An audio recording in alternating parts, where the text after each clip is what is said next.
7 দিন সময়সীমা বাড়ানোর আর্জি জানানো হয়েছে আর এই শুনানির দিন পিছনোর আর্জিকে কটাক্ষ করেছেন কল্যাণ বন্দ্যোপাধ্যায়। তিনি বলছেন সুপ্রিম কোর্টই আগে বলেছিল, এখন নাটক করে সিইওকে দিয়ে চিঠি লেখানো হচ্ছে। কমিশন বুঝে গিয়েছে ওদের কৌশল তৃণমূল ধরে ফেলেছে।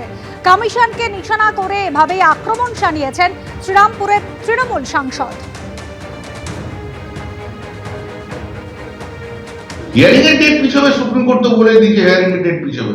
এখন নাটক করে সিইওকে দিয়ে চিঠি লেখাচ্ছে 7 দিন বাড়াও। এ তো আগের সপ্তাহে সুপ্রিম কোর্ট বলে দিয়েছে। সিলেকশন কমিশনার বুঝে গেছে তৃণমূল কংগ্রেস কিভাবে মামলা করছে এবং সুপ্রিম কোর্ট কিভাবে পুরো ওকে ধরেছে। ওর যে প্র্যাকটিসটাই কিভাবে সুপ্রিম কোর্ট ধরে নিয়েছে সেটা ও নিজেই বুঝতে পারছে। যেখানে এসআইআর শুনানির সময়সীমা বাড়ানো হচ্ছে, এই আর্জি জানিয়ে 7 দিনের সময়সীমা বাড়ানোর আর্জি জানানো হয়েছে সিইও দপ্তরের তরফ থেকে। 14ই ফেব্রুয়ারি পর্যন্ত সময়সীমা বাড়াতে কমিশনে আর্জি জানানো হয়েছে সিইও দপ্তরের তরফ থেকে। আর সেখানেই শ্রীরামপুরের তৃণমূল সাংসদ কল্যাণ বন্দ্যোপাধ্যায় তিনি কটাক্ষ করছেন।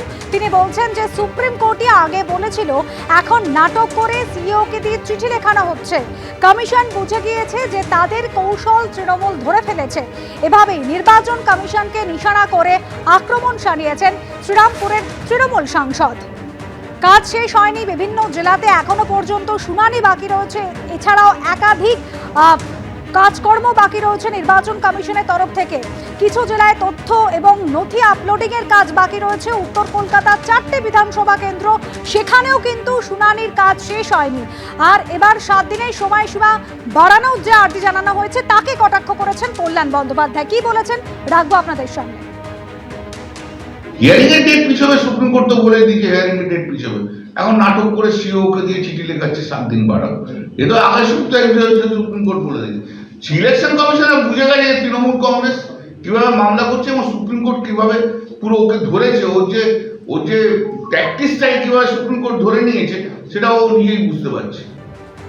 শুনলেন কল্যাণ বন্দ্যোপাধ্যায় কটাক্ষ। তিনি বলছেন যে সুপ্রিম কোর্টই আগে বলেছিল, এখন নাটক করে সিইওকে দিয়ে চিঠি লেখানো হচ্ছে। যে 7 দিনের সময়সীমা বাড়ানোর আর্জি জানানো হয়েছে মুখ্য নির্বাচনী আধিকারিকের তরফ থেকে এবং তাকেই কটাক্ষ করছেন কল্যাণ বন্দ্যোপাধ্যায়। তৃণমূলের কৌশল ইলেকশন কমিশন ধরে ফেলেছে।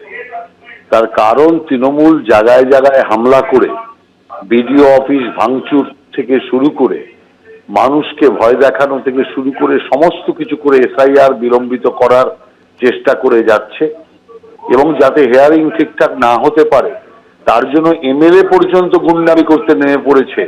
অতএব এই সমস্ত ঘটনার কারণের জন্য আগে থেকে ইলেকশন কমিশন বুঝতে পেরেছিল যে এদের জন্য সময়সীমা বাড়াতে হবে। অতএব সেই কারণে ইলেকশন কমিশন সময়সীমা বাড়ানোর জন্য চিন্তা ভাবনা করার জন্য সুপারিশ করতে শুরু করেছে। তৃণমূল কংগ্রেস এবং তাদের হামলার জন্যই যে এই সুপারিশ করতে হয়েছে সেটা বাংলার মানুষ বুঝে গেছে। এবিপি আনন্দ, এগিয়ে থাকে, এগিয়ে রাখে।